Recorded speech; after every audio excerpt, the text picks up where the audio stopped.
Ya está con nosotros el doctor Miguel Ángel Cuenya desde la oficina central de la UPA. ¿Cómo está, doctor? Buenos días. Muy buenos días, Ricardo. Como siempre, todas las semanas acá estamos tratando de platicar sobre algunos temas relacionados con la historia de nuestra ciudad.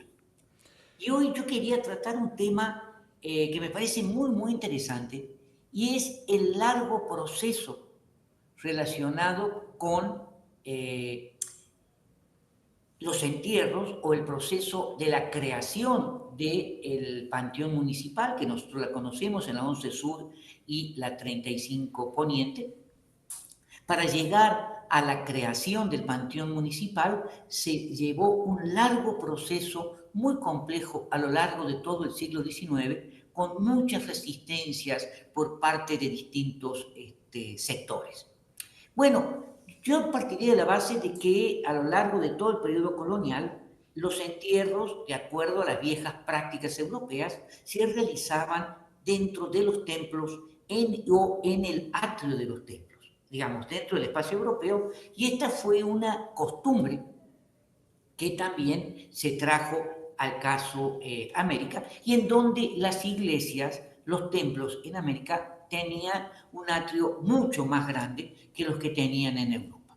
Por lo tanto, las prácticas de enterrar a los difuntos en Tierra Santa o en Camposanto, sería, por eso de ahí viene, digamos, el término en Tierra Santa, era sumamente importante. Los que podían cubrir los costos se enterraban dentro de la iglesia y a mayor profundidad, cerca del altar, costaba más. Las distintas cofradías tenían sus propias capillas en donde daban entierro a sus cofrades, tanto de españoles, mestizos, mulatos, pardos, indígenas, digamos, en las distintas parroquias y templos de la ciudad.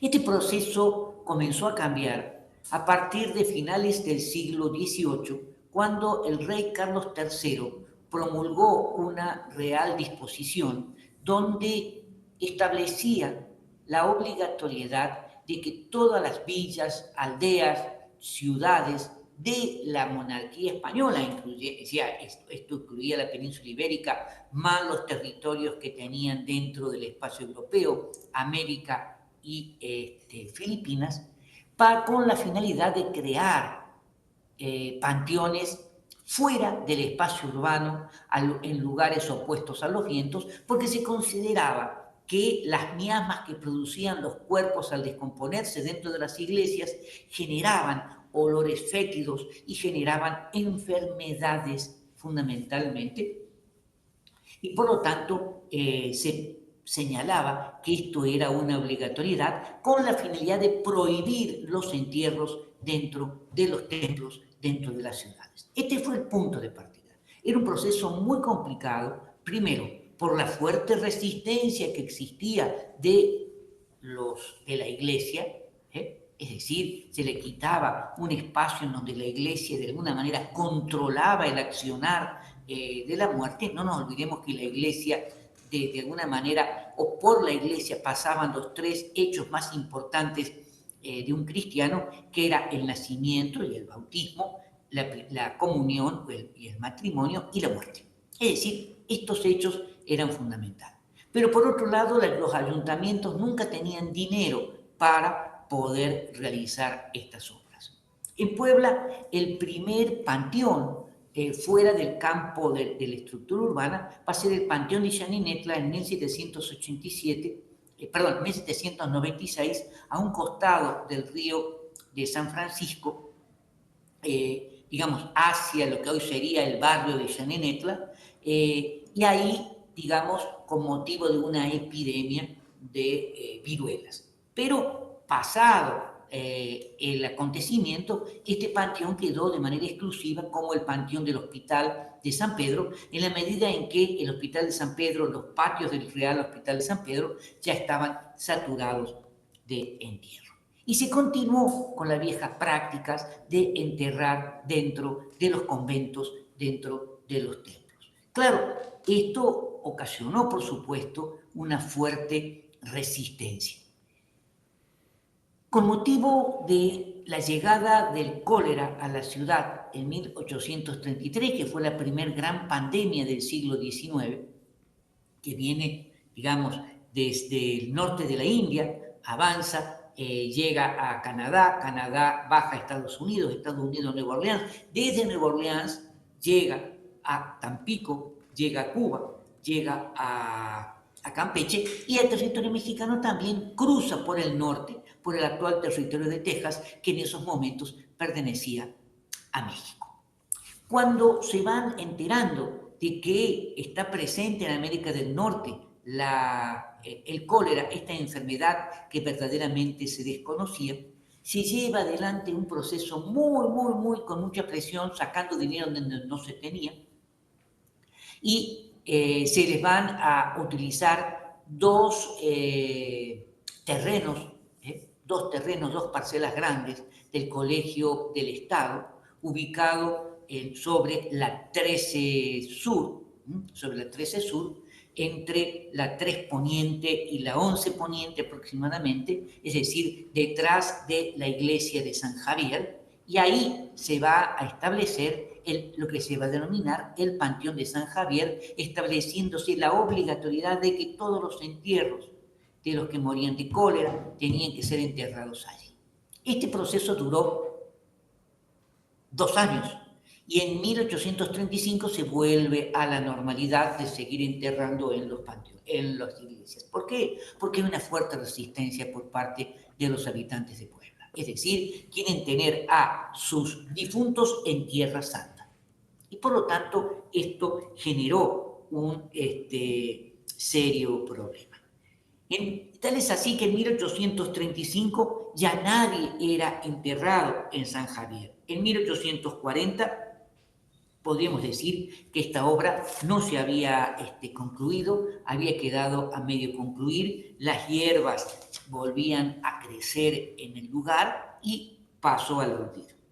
Pero el problema de los entierros continuó y el proceso de laicización de la sociedad también continuó. No obstante, en 1842 el ayuntamiento le otorga una autorización a los frailes franciscanos para abrir un panteón a un costado de la iglesia de San Francisco, y que, igual que como en 1839 se había autorizado a los oratorianos de San Felipe Neri al establecimiento de un panteón administrado por los frailes de San Felipe Neri. Es decir, estaba ubicado sobre la 9, pasando, digamos, la iglesia de San Felipe Neri. Se habían, digamos, autorizado este tipo de panteones provisionales en la medida en que no se había encontrado una solución definitiva.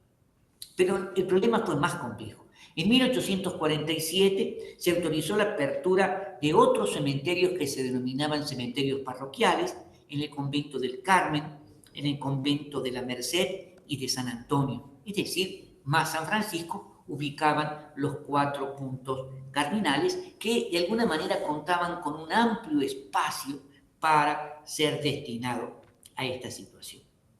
Pero la situación se tornó tan grave que en 1850 el ayuntamiento de la ciudad decidió realizar una inspección ocular por parte de una comisión, inspección ocular o vista de ojos, como se decía en esos momentos. Y bueno, lo que se llegó a la conclusión, esta comisión, es que los panteones de la ciudad estaban total y absolutamente saturados, que San Felipe Neri tenía que ser clausurado, que San Francisco tenía que ser clausurado, que el panteón de la parroquia de San José ya estaba saturado y por lo tanto generaban enfermedades, todos debían cerrarse. San Javier, como yo decía, había quedado en el olvido y recién en 1850, cuando llegue de nueva cuenta el cólera, se van a volver a acordar de San Javier, lo van a volver a abrir provisionalmente para los difuntos del cólera. Pero vuelve a cerrar sus puertas y en 1869 ya se rentan los terrenos para cultivo. Lo que el ayuntamiento va a aprovechar es justamente las leyes de reforma aprobadas en 1859, que determinaron ya con precisión que los cementerios o panteones no podían seguir dependiendo de las autoridades religiosas, sino de las autoridades civiles, y que se debían construir cementerios exprofesos. Claro, del dicho al hecho hay un largo trecho.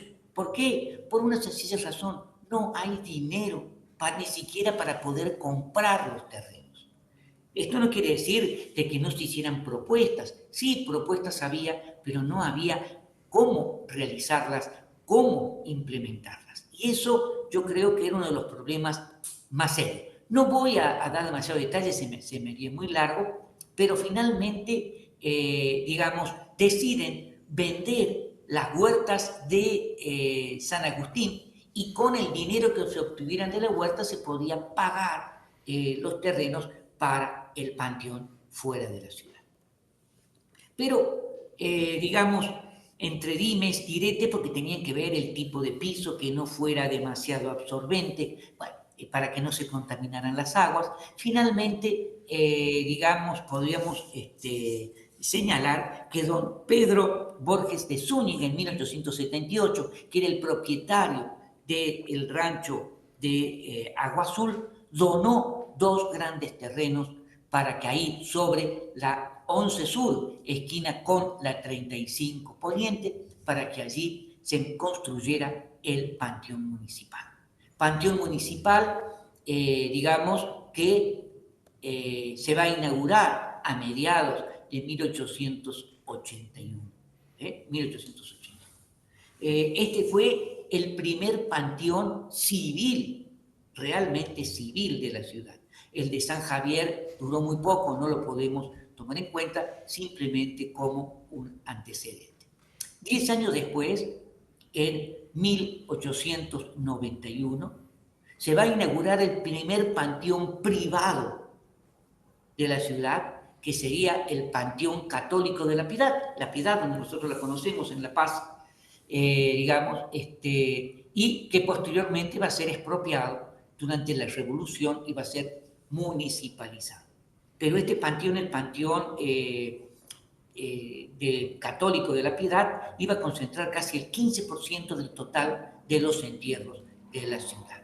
Y en 1894, la colonia franco-belga solicita un terreno para construir un nuevo panteón, que se le concede hacia el sur, colindante con el panteón municipal, que va a ser o va a constituir lo que hoy nosotros conocemos como el Panteón francés. En una palabra, tuvieron que pasar un siglo desde que el rey Carlos III promulgara este Real Decreto estableciendo la obligatoriedad de establecer panteones fuera de la ciudad, en lugares opuestos a los vientos, para que en América Latina, en México en particular, en Puebla en particular, se comenzaran a establecer panteones fuera de la ciudad. Es decir, hubo un largo proceso de laicización de la sociedad, en donde se tenía que establecer diferencias, distancias, con lo que sería el control que tenía la iglesia de los entierros, a que el ayuntamiento, el gobierno municipal, se comenzara a hacer cargo de este proceso. Bueno, esto es lo que yo les quería platicar. Esto es un tema mucho más largo, por supuesto, con mucho más ribetes que uno podría entrar a analizar. Esto era Pero lo es que yo una les maravilla. quería platicar el día de hoy.